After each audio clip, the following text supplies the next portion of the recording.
ప్రకటన 22 నుంచి చదవండి. కొంచెం ప్లీజ్ చదివి నాకు సహాయం చేయండి. వినేవాళ్ళు చాలా జాగ్రత్తగా వినండి. వాక్యం చాలా జాగ్రత్తగా వినాలి. దేవుడు ఏం మాట్లాడుతున్నాడు నాతో, ఏం అతడు నాతో ఇలాగ చెప్పాను, ఈ గ్రంథం ఉన్న ప్రవచన వాక్యములను ముద్ర వేయవలదు, కాలము సమీపై ఉన్నది. మరియు అతడు నాతో ఇలాగ చెప్పాను, ఈ గ్రంథమందున్న ప్రవచన వాక్యములకు ముద్ర వేయవలదు, కాలము సమీపై ఉన్నది. అన్యాయము చేయువాడు ఇంకను అన్యాయము చేయ నిమ్ము, అన్యాయము చేయువాడు ఇంకను అన్యాయమే చేయ నిమ్ము, అపవిత్రుడైన వాడు ఇంకను అపవిత్రుడనే ఉండనిమ్ము, నీతిమంతుడు ఇంకను నీతిమంతుడుగానే ఉండనిమ్ము, పరిశుద్ధుడు ఇంకను పరిశుద్ధుడుగానే ఉండనిమ్ము. ఇదిగో త్వరగా వచ్చుచున్నాను, వాని క్రియలు చొప్పున ప్రతి వానికి ఇచ్చుటకు నేను సిద్ధపరిచిన జీతం నా యొద్ద ఉన్నది. ఇదిగో నేను త్వరగా వచ్చుచున్నాను, ఈ గ్రంథములోని ప్రవచన వాక్యములను గైకొను వాడు ధన్యుడు. ప్రార్థన చేసుకుందాం. ప్రార్థన చేసుకుందాం. అందరం కూడా తప్పిదాలు చేసిన వాడిని తప్పిదాలు చేయమంటున్నాడు. నీతిమంతులుగానే ఉండనివ్వండి. నేను వస్తున్నాను, ఎవరెవరికి ఏ జీతం ఇవ్వాలో నా దగ్గర ఉంది, ఇస్తాను అంటున్నాడు. ప్రభువా, నాలో ప్రభా యేసయ్యా, పాపం ఉందేమో, తప్పిదాలు ఉన్నాయేమో, అపరాధములు దోషములు ఉన్నాయి ప్రభువా, అయ్యా నేను ఒప్పుకొని విడిచిపెడతాను. అడుగుదాం ప్రియమైన దేవుని బిడ్డరా, అడుగుదాం ప్రియమైన దేవుని బిడ్డరా.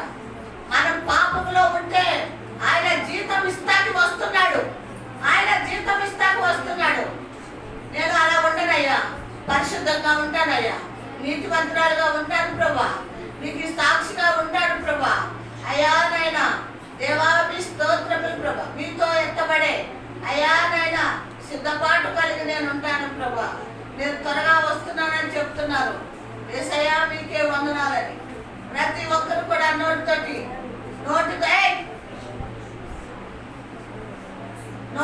ఒప్పుకొని విడిచిపెడతాం. ప్రభు కనికరిస్తాడు. దేవా మీకు వందనాలు. బలహీనురాలు బలపరచండి, మీ శిలువ సాట్లు బలపరిచి ఆయన మీ స్తోత్రములు ప్రభు.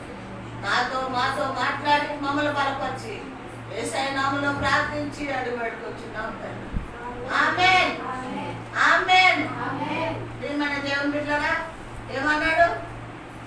ఏ పాపంలో ఉన్నవాడు పాపంలో ఉండనివ్వండి, లేదా నీతిమంతులుగా ఉన్నవాళ్ళు నీతిమంతులుగానే ఉండనివ్వండి, పరిశుద్ధులుగానే ఉండనివ్వండి. కానీ నేను వస్తున్నాను, ఎవరెవరి జీతాలు వాళ్ళకి. ఏం బ్రదరు, ఇప్పుడు రాలేదు, వాక్యం వినలేదు, సిద్ధపడలేదు, పాస్టర్కి నష్టమా? ఏమండి, ఎవరికి నష్టము? రాని వాళ్ళకి, వినని వాళ్ళకి, విని కూడా సిద్ధపడకపోతే వాళ్ళకి నష్టం. నేను చూస్తున్నాను, వింటున్నాను, ఎలా ఉండి వాళ్ళని అలాగే ఉండని నేను వచ్చి జీతం ఇస్తాను. ఏమండి, నేను వచ్చి ఏమిస్తాను? జీతం ఇస్తాను అని దేవుడు చెప్తూ ఉన్నాడు. కాబట్టి ప్రియమైన దేవుని బిడ్డరా, మరి ప్రభు ఈ లోకానికి ఇప్పుడంటే రెండో రాకడలో వస్తున్నాడు అని మనం చదువుకున్నాం కదా. ఈ రెండో రాకడలో ఎందుకు వస్తున్నాడు? మనము సిద్ధపడి ఉంటే ఆయన మనల్ని తీసుకువెళ్ళటానికి వస్తున్నాడు. సిద్ధపడటానికి ఏం చేయాలి? సిద్ధపడటానికి మనము ఆయన రక్తంలో కడుక్కుంటూ పాప క్షమాపణతో భయభక్తులతో మనం సిద్ధపడాలి అని వాక్యం చెప్తుంది. ఇక్కడ ప్రియమైన దేవుని బిడ్డరా, ఈరోజు అంశము పాప పరిహారము బలి. పాప పరిహార బలి. ఏ బలి అండి? పాప పరిహార బలి. చెప్పండి అందరూ? బలి. పాపానికి ఓట నుంచి కొట్టాం కాదు కుదా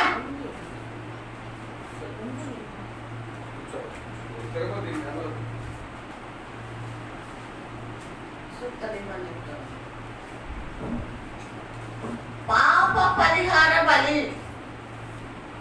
ఎవరు ఈ బలిలోకి వస్తున్నారు? పాపం ఎవరు చేశారు?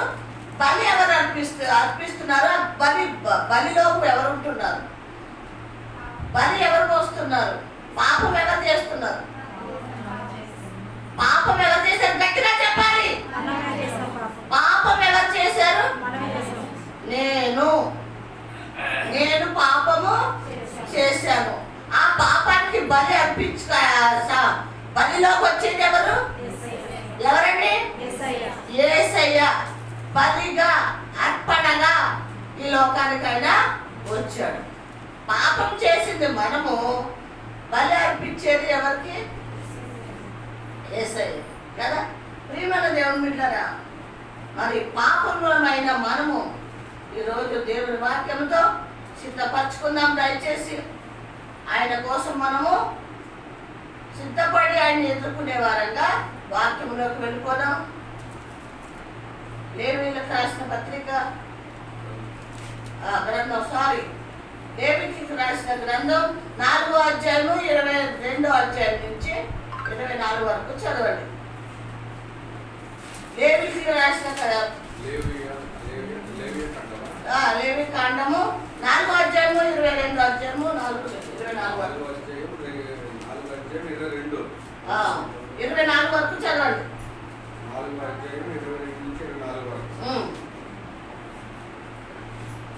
దొరికిందా? 83 పేజీ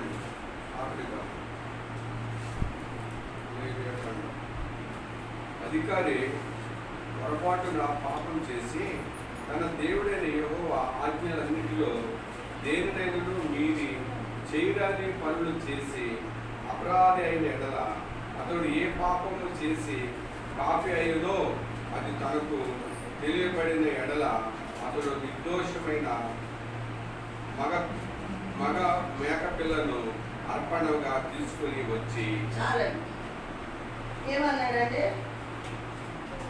ఏం చేయొద్దంటే అధికారి పొరపాటున పాపం చేసి దయచేసి నేను చూడాలని మనం చేస్తున్నాం. మీరు తలలో వచ్చి ఇప్పుడే బయటకు మీరు బయటకు చదువుకుంటే మీ తలకాయ కింద వేసుకున్నారనుకో మీకు వాక్యం అర్థం కాదు. తర్వాత నేను చెప్పినప్పుడు రిఫరెన్స్ రాసేసుకోండి. తర్వాత తలను పైకెత్తి వాక్యం విన్నాను. ఒక అధికారి పొరపాటున పాపము చేస్తే, ఒక అధికారి పొరపాటున పాపం చేస్తే ఆ పాపము దేంతో కడుక్కోవాలంటే దేంతో కడుక్కోవాలి? ఒక మేకపిల్ల రక్తంతో కన్నా గొర్రె పిల్ల రక్తంతో కన్నా కడుక్కోవాలి పొరపాటున పాపం చేస్తే. ప్రియమైన దేవుని బిడ్డలారా, ఇక్కడ మనల్ని అడిగితే నేను పొరపాటును చేయలేదు, కావాలని చేయలేదు అని చెప్పగలిగే వాళ్ళం ఉన్నామా? ఇక్కడ ఉన్నామా? పాపం చేయలేదని చెప్పగలుగుతామా? పాపం చేశాం కదా అందరూ.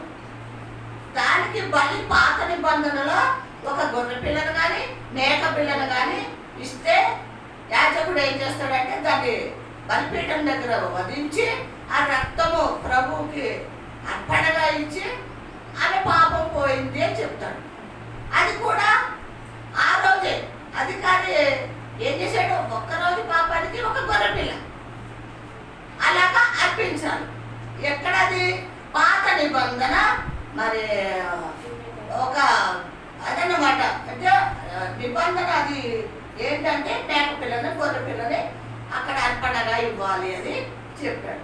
చూడండి ప్రియమైన దేవుని బిడ్డలారా, ఏ మేక పిల్లని ఇవ్వచ్చు, గొర్రె పిల్లన రక్తము చిందిస్తేనే తప్ప ఆ వ్యక్తి పాపము ఆ వ్యక్తి మెచ్చి పోదు కదా.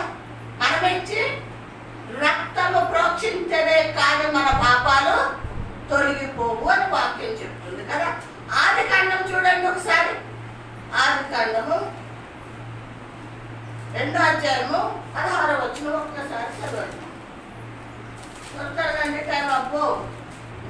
టైమే లేదు అక్కడ ఇవాళ. మరియు దేవుడైన యెహోవా ఆ, నీ తోటలో ఉన్న ప్రతి వృక్ష ఫలములను నీవు నిరంతరంగా తినవచ్చును.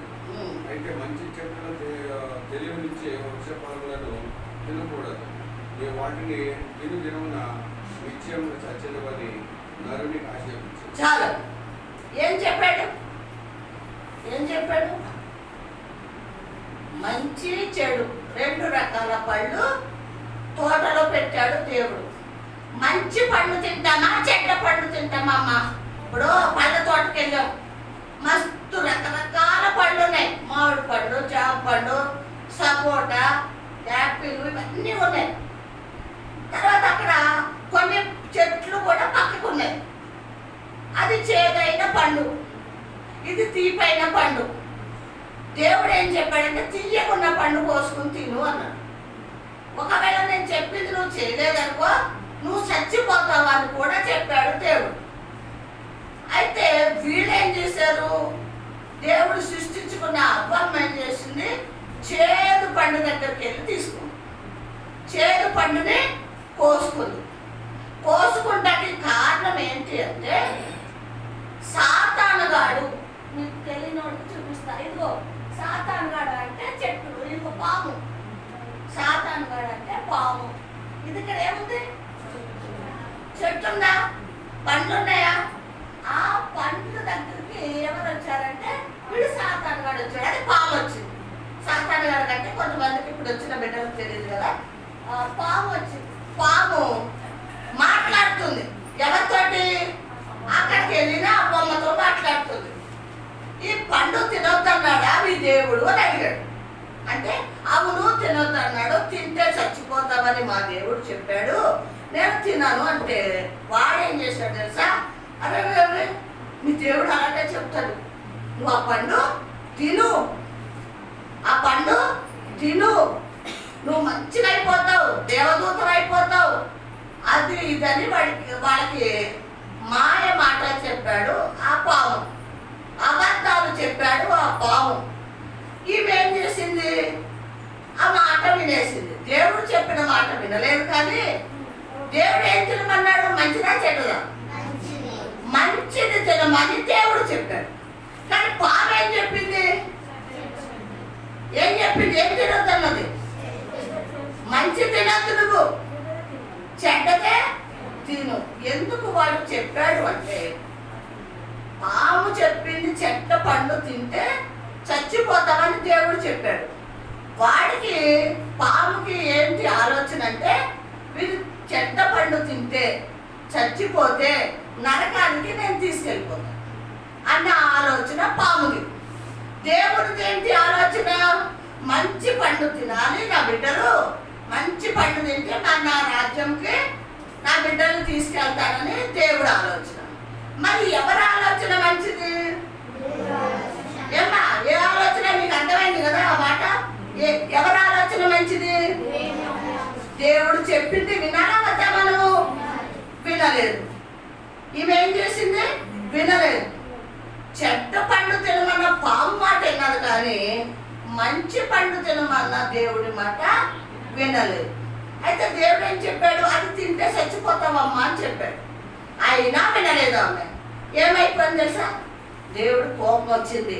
నేను చెప్పింది చేయవా నువ్వు?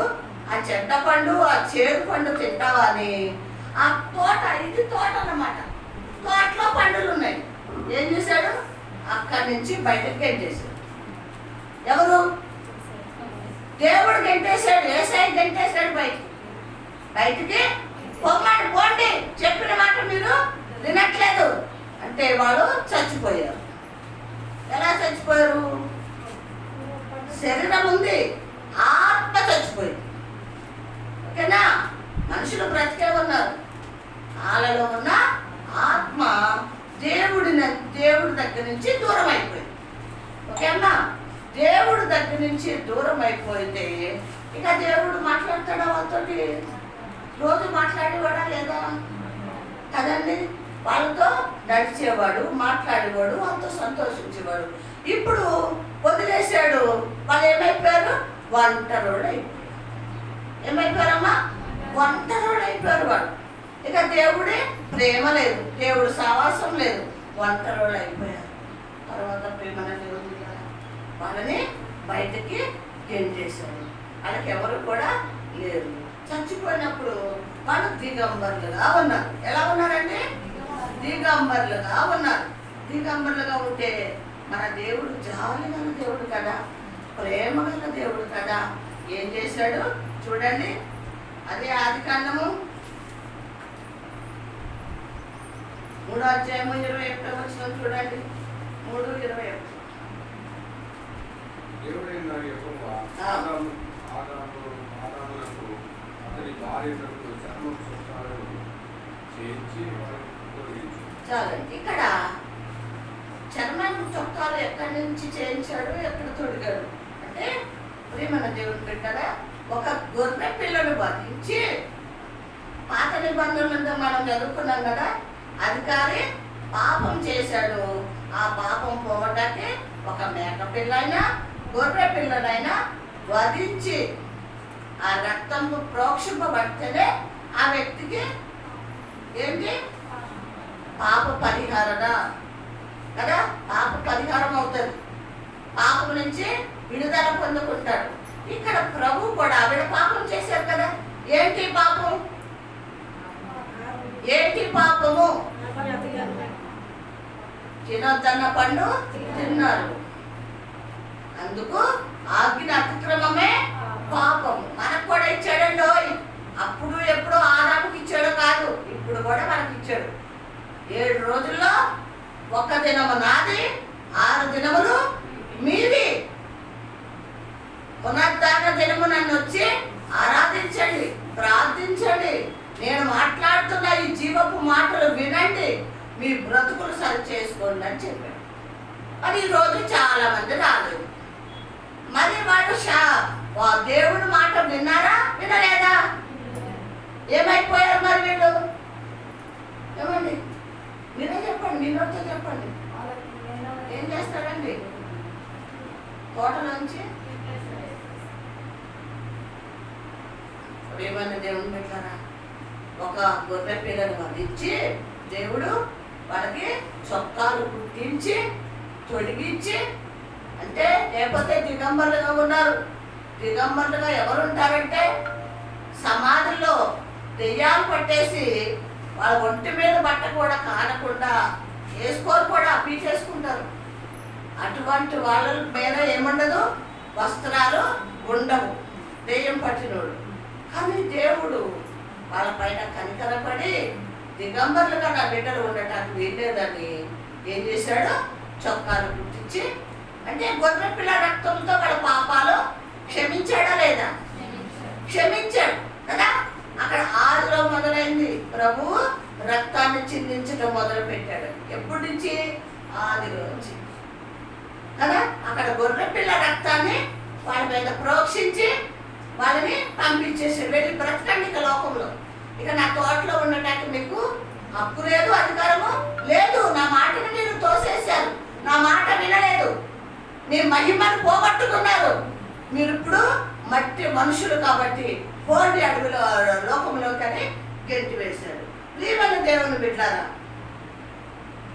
మనము గెంటి వేసే పరిస్థితికి రాకుండా ఒక్కసారి కనికరపడ్డాడు, ప్రేమించాడు, మన కోసం ప్రాణం పెట్టాడు, రక్తాన్ని చిందించాడు, రక్తంతో కడిగేశాడు, రక్షణ ఇచ్చాడు. మళ్ళీ కూడా వెనక్కి తిరిగి పాపం చేస్తున్నాం. మళ్ళీ కూడా వెనక్కి తిరిగి పాపం చేస్తున్నామేమో. జాగ్రత్త ప్రేమల దేవుని ఉంటారా. చూడండి ఇక 3వది ఏప్రిల్కి రాసిన పత్రిక, ఏప్రిల్కి రాసిన పత్రిక 9వ అధ్యాయము 12వ వచనం చదువుకుందాం. 9, 12. మేకల యొక్కయు కోడెల యొక్కయు రక్తంతో కాక తన స్వరక్తముతో ఒకేసారి పరిశుద్ధ స్థలంలో ప్రవేశించి. చాలండి. ఏమంటండి? మేకల రక్తము పనికిరాదు, గొర్రెల రక్తం పనికిరాదు. మరి ఏ రక్తం పనికొస్తుంది? మన పాపాలు పోవాలంటే, మన పరిశుద్ధులుగా మారాలంటే, ప్రభుతో ఆ రాజ్యంలో ఉండాలి రక్తం కావాలమ్మా? యేసయ్య రక్తం కావాలి. హల్లెలూయా, హల్లెలూయా. ఏ రక్తం కావాలమ్మా? యేసయ్య రక్తం కావాలి. యేసయ్య రక్తంతో మన పాపాలు పోతాయి, లేకపోతే మన మీద మన పాపాలు అలాగే ఉంటాయి. ఎందుకు? మన పితరులు వినకుండా పాపం చేశారు కాబట్టి. ఏమంటున్నాడు ఇక్కడ? ఈ మేకలు గొర్రెలు ఎన్నని చేర్చి బలిస్తాము. అందుకే తండ్రి ఏం చెప్పాడంటే కుమారుడికి, నాయనా యేసు, లోకానికి పశు బలిగా నువ్వు లోకానికి వెళ్ళు. ఏ బలిగా వచ్చాడు యేసయ్య? పశువు బలిగా వచ్చాడు. పశువు అంటే గొర్రె, బలి అంటే చనిపోవడం. పశువు అంటే గొర్రె, బలి అంటే చనిపోవడం. మన కోసం ఈ లోకానికి ప్రభు వచ్చి ఏం చేశాడంటే, మనమందరం కూడా పాపంలో చీకట్లో పతనం అయిపోతాం చూసిన దేవుడు చాలా చాలా దుఃఖపడ్డాడు, బాధపడ్డాడు. అయ్యో, నా చేతులతో నేను చేసుకున్నాను నా బిడ్డల్ని. ఆ బిడ్డలు తాగుబోతులు, తిరుగుబోతులు, వ్యభిచారులు, దొంగలు, అంతకులు, మోసగాళ్ళు, లోకంలో అపవాదగాన్ని వెంబడిస్తున్నారు వీళ్ళు. కాదు కాదు, నేను ప్రాణం పెట్టైనా సరే నా బిడ్డల్ని కాపాడుకుంటా. ఏమనుకున్నాడంట? ప్రాణం పెట్టైనా సరే నా బిడ్డల్ని నేను కాపాడుకుంటానని యేసయ్య ఏం చేశాడంట? ఆదిలో ఆదామవ్వ కోసం గొర్రె పిల్లను వధించాడు, కానీ ఇప్పుడు మన కోసము యేసయ్య ఏమైపోయాడండి? బలైపోయాడు. బలైపోయాడు. ప్రేమన్న దేవుడు అంటే చనిపోయాడు. ఓకేనా? చనిపోయాడు, రక్తాన్ని చిందించాడు. ఆ రక్తముతో నిన్ను నన్ను మనందరినీ కూడా కడిగేశాడు. హల్లెలూయా, కడిగేశాడు. ప్రేమన్న దేవుని బిడ్డలారా, కడిగేసిన మనము అదే విధంగా ఆ రక్షణను కాపాడుకుంటూ రక్షణ పాత్రను చేతబట్టి ఆ విధంగానే జీవించాలి, కానీ మనము అటు ఇటు తొలగిపోవడానికి వీల్లేదు. ఇంకేమంటున్నాడండి?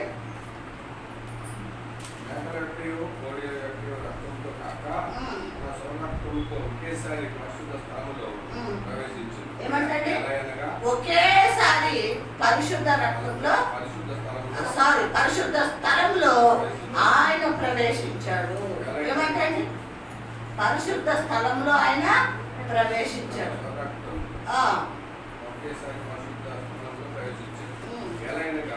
మేకల యొక్కయు ఎడ్ల యొక్కయు రక్తమును వెలబడిన వారి మీద ఆవు చూడితే చలుకయు శరీర శుద్ధి కలుగునట్లు వారిని పరిశుద్ధపరిచిన ఇచ్చుడము ఆత్మ ద్వారా తదుపరి దేవునికి నిర్దోషునిగా అర్పించుకున్న క్రీస్తు యొక్క రక్తం నిర్జీవ క్రియలను విడిచి జీవము గల దేవుని సేవించుటకు మీ మనస్సాక్షిని ఎంతో ఒక్కగా శుద్ధించేది. ప్రేమైన దేవుని పిల్లలు, ఈ మేకలు గొర్రెలు ఈ రక్తాలతో మనకి ఏం లేదు, సజీవంగా మనము ఉండలేము, సజీవ మరి రక్తంలో కడగబడలేము, జీవపు ఆ మార్గంలో కూడా వెళ్ళలేము అని ప్రభు చెప్తున్నాడు. కాబట్టి ప్రేమైన దేవుని బిడ్డల మనమందరము కూడా ఎలా ఉండాలి? విశ్వాసం కలిగి, నిరీక్షణ కలిగి, భయభక్తులు కలిగి, నా కోసం రక్తం చిందించాడు. ఎవరి కోసం రక్తం చిందించాడు? నా కోసం. నన్ను నా పరలోక రాజ్యాన్ని తీసుకెళ్తాకి రక్తాన్ని చిందించాడని మనము దేవుణ్ణి నమ్మి ఆయనని వెంబడించే వారంగా ఉండాలి. యెషయా గ్రంథము 53వ అధ్యాయము, యెషయా గ్రంథము 53వ అధ్యాయము 10వ వచనం చదవండి.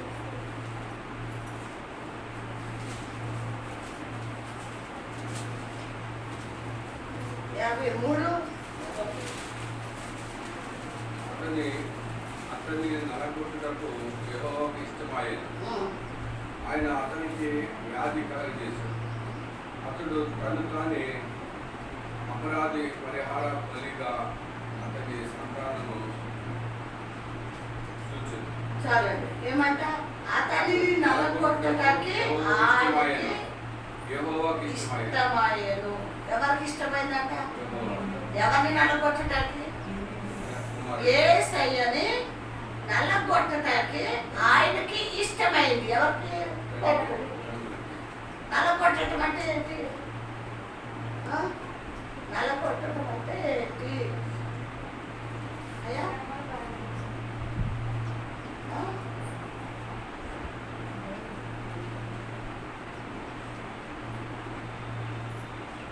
నలగొట్టడం అంటే ఆయనకి సిలువ వేసిన తర్వాత కొరడాలతో ఈ పెద కొట్టారు. ఆయన ఈ పంట ఏమైందంట?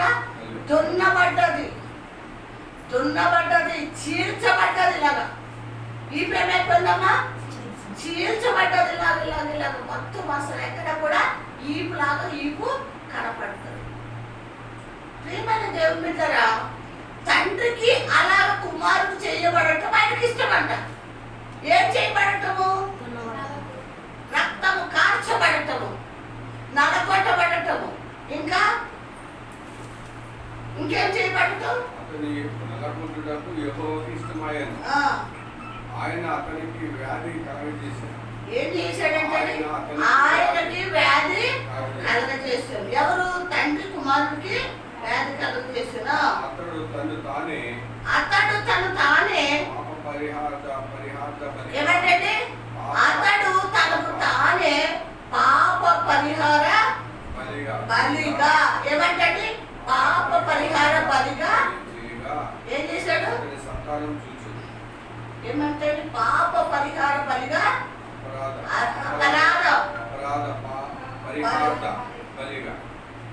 ఏమంటండి బలిలోకి అపరాధంలోకి ఆయన మన కోసము మరణంలోకి ఆ బలిలోకి అపరాధంలోకి ఆయన వెళ్ళినట్టు మనం చూస్తున్నాం. ఎవరికి ఇష్టం అంటే తండ్రికి ఇష్టం కుమారుడు ఇలా చేయటం. ఎవరన్నా ఎవరి బిడ్డన్నా అట్లా కొట్టించుకోవాలని తండ్రికి ఉంటుందండి? ఎవరి బిడ్డన్నా నా కొడుకును కొట్టాలి అని ఏ తండ్రి అయినా తల్లి అయినా అనుకుంటుందా? అనుకోదు. ఒక మాట అంటేనే తల్లికి ఎంతో కోపం వస్తుంది ఎవరన్నా అంటే. మరి దేవుడికి ఎందుకు ఇష్టమైంది? దేవునికి ఆయన కొడుకును కొట్టడానికి ఎందుకు ఇష్టమైంది?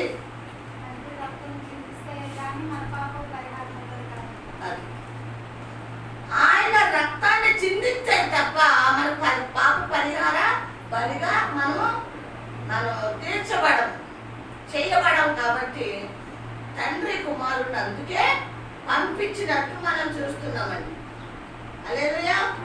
ప్రియమైన దేవుని బిడ్డలారా, పాప పరిహార బలిగా ప్రభు ఈ లోకానికి వచ్చాడు. ఈ అంచె దినాల్లో ప్రభు రాకడ దినాల్లో మనం జ్ఞాపం చేసుకుంటూ ఆయన రక్తము చిందించకపోతే నాకు రక్షణ లేదు, ఆయన రక్తం చిందించకపోతే నాకు పాప క్షమాపణ లేదు, ఆయన రక్తములో నేను కడుక్కుని బాప్తిసం తీసుకోకపోతే పరలోక రాజ్యము నాకు ప్రవేశము లేదు.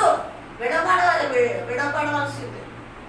ఎవరికి రక్షణ వద్దో వాళ్ళు లోకంలో విడవబడాలి.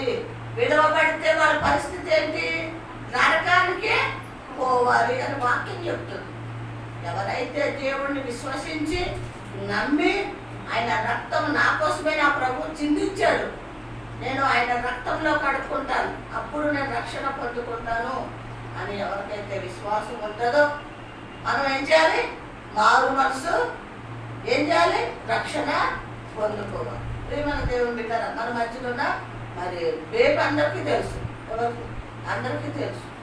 ఎప్పుడో చిన్నప్పుడు ఇచ్చారంట, 7th చదివేటప్పుడు 8th క్లాస్ 8వ క్లాస్ చదువుతున్నప్పుడు వాళ్ళ ఊర్లోకి అమెరికా వాళ్ళు వచ్చి మరి ఎవరెవరు బాప్తిసాలు తీసుకోలేదు రండి అంటే వీళ్ళందరూ పరిగెత్తారు. అసలు ఎందుకు తీసుకుంటారు వీళ్ళకే తెలియదు. మేము అత్తాపురం కూడా అంతేననుకోండి, అది వేరే విషయం. గొప్ప వెళ్ళిపోయి తీసేసుకుంది అమ్మాయి. తీసుకున్నప్పటికీ యేసయ్య రక్తాన్ని చిందించాడు. ఎందుకు చిందించాడు? నా పాపము దేని బట్టి కడగబడతాయి, నేను పరిశుద్ధురాలు దేని బట్టి అవుతాను, రక్షణ దేని బట్టి నాకు వస్తుంది అన్నది ఆమెకి తెలియదు. ఈ నెలలో ఒక వారము కిందట మరి ఆమె నా దగ్గరికి వచ్చి చెప్పిన మాట, అమ్మ నేను ఎప్పుడో తీసుకున్నాను, నాకు ఏదో ఇచ్చేసారు, ముంచేశారు, వచ్చేసారు, కానీ అప్పటి నుంచి ఇప్పటి వరకు కూడా నేను నాలో మనందరం పాపమే. నేను మళ్ళీ కూడా దేవుడిని అంగీకరించి ఆయన నా కోసం చనిపోయాడు, రక్తాన్ని చిందించాడు, ఆ రక్తంలో కడుక్కుంటే కానీ పరలోక రాజ్యం నాకు ప్రవేశం లేదు అని నేను గుర్తించాను. కాబట్టి నేను బాప్టిజం తీసుకోవాలని మరి బేబీ చెప్పటము మరి ప్రియమైన దేవుని బిడ్డలారా మరి మీకు కూడా తెలియచేస్తున్నాం. పశ్చాత్తాపం కలిగి ఎవరికైతే బాప్టిజం లేదో మనం తీసుకోవాలి. ఎందుకంటే మన కోసమే ఆయన రక్తాన్ని చిందించాడు, మన కోసమే లోకానికి వచ్చాడు. కాబట్టి మనం దేవుణ్ణి తెలుసుకొని బాప్టిజం తీసుకోవాలని మనం చేస్తున్నాను. చూడండి కీర్తన గ్రంథం, కీర్తనలు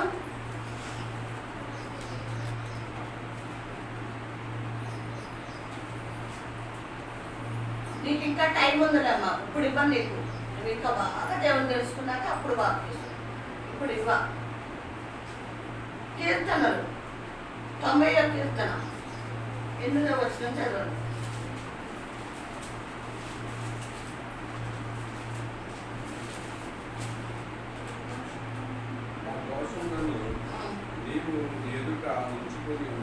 ఏమంటండి?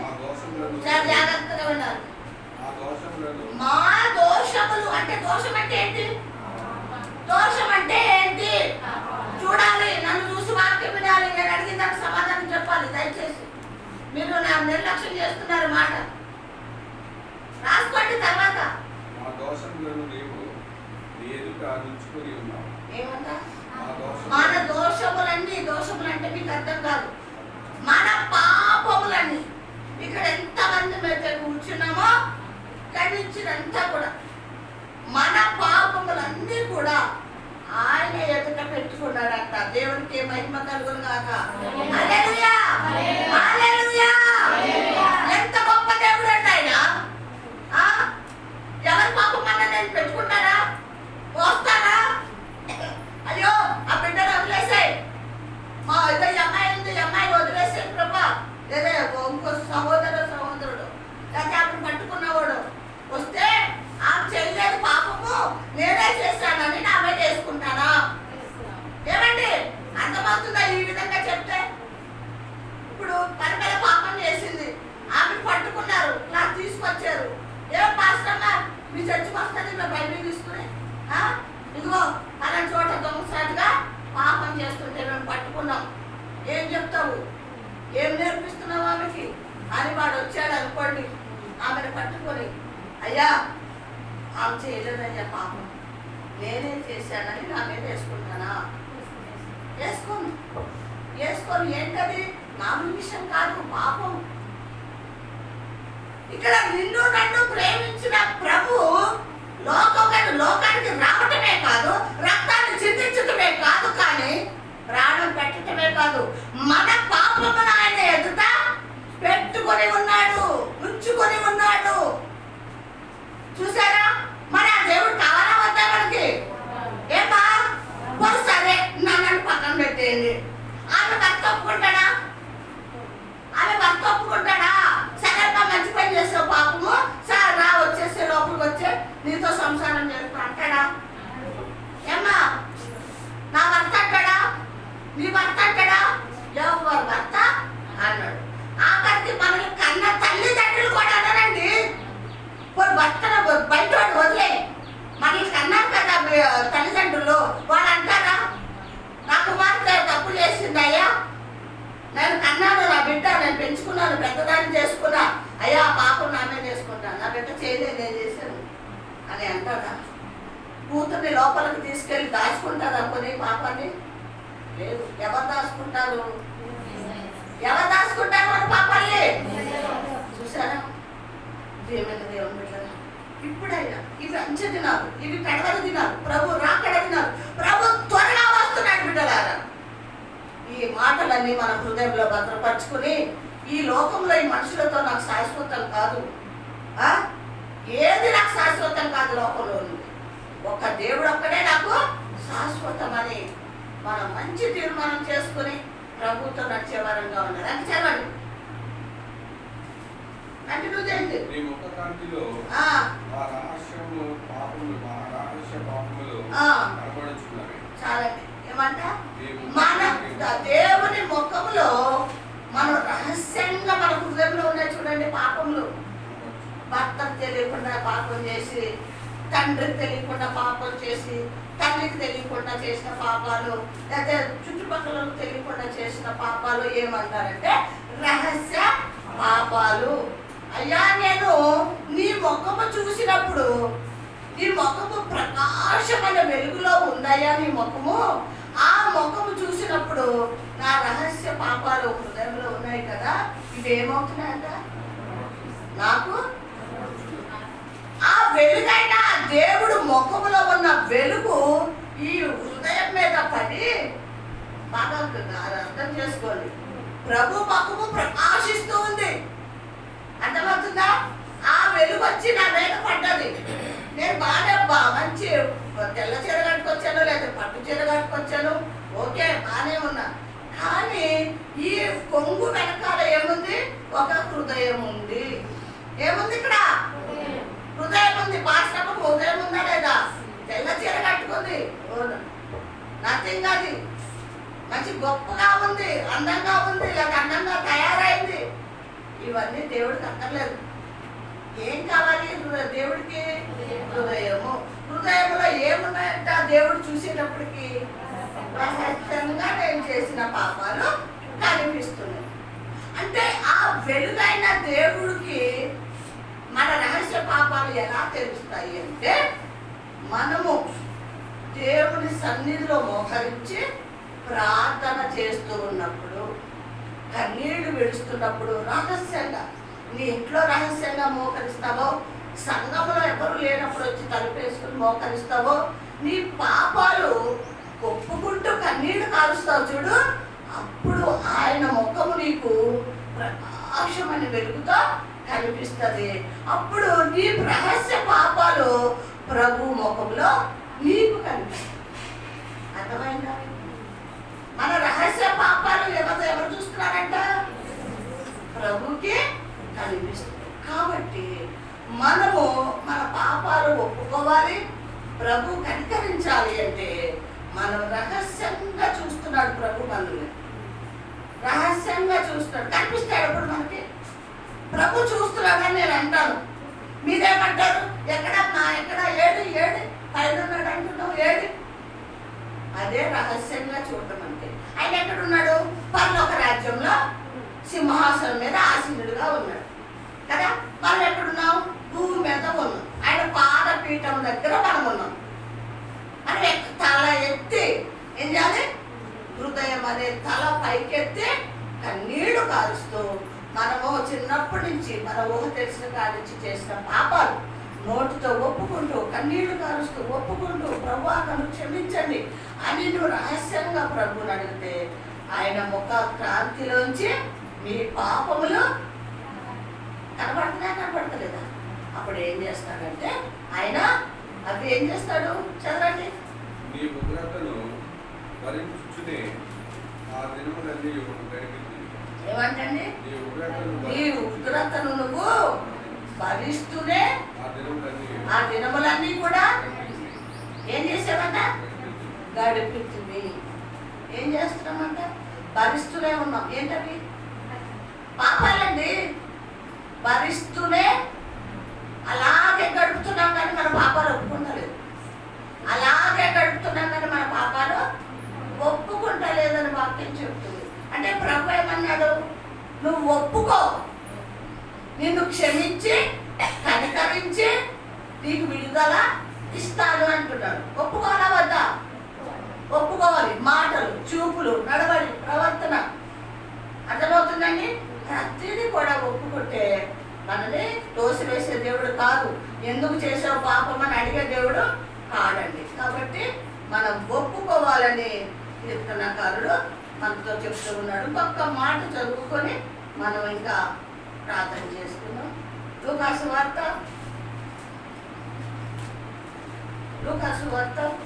23 అధ్యాయము 46 నుంచి చదువుకుందాం.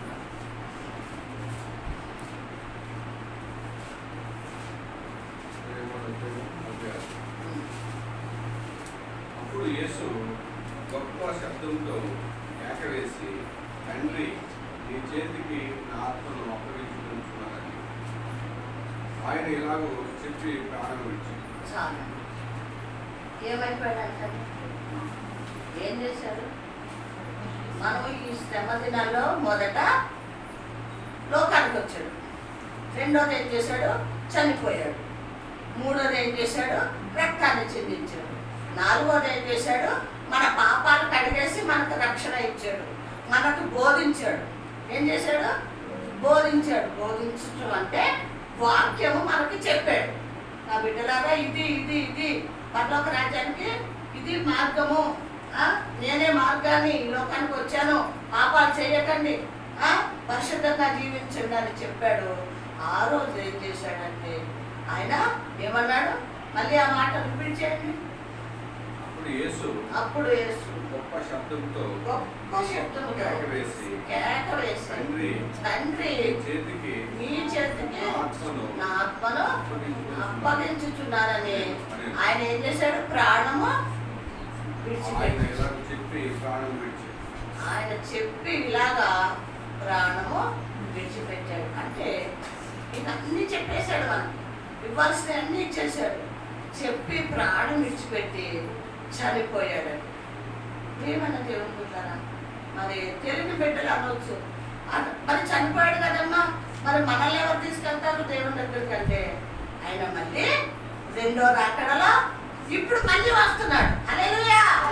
అప్పుడు వెళ్ళిపోయాడు 2000 సంవత్సరం క్రితము, ఇప్పుడు మళ్ళీ వస్తున్నాడు. ఎవరి కోసం? ఏమేమి చెప్పి వెళ్ళాడు? ఏమేమి ఇచ్చి వెళ్ళాడు? మనకి ఏమి ఇచ్చాడు?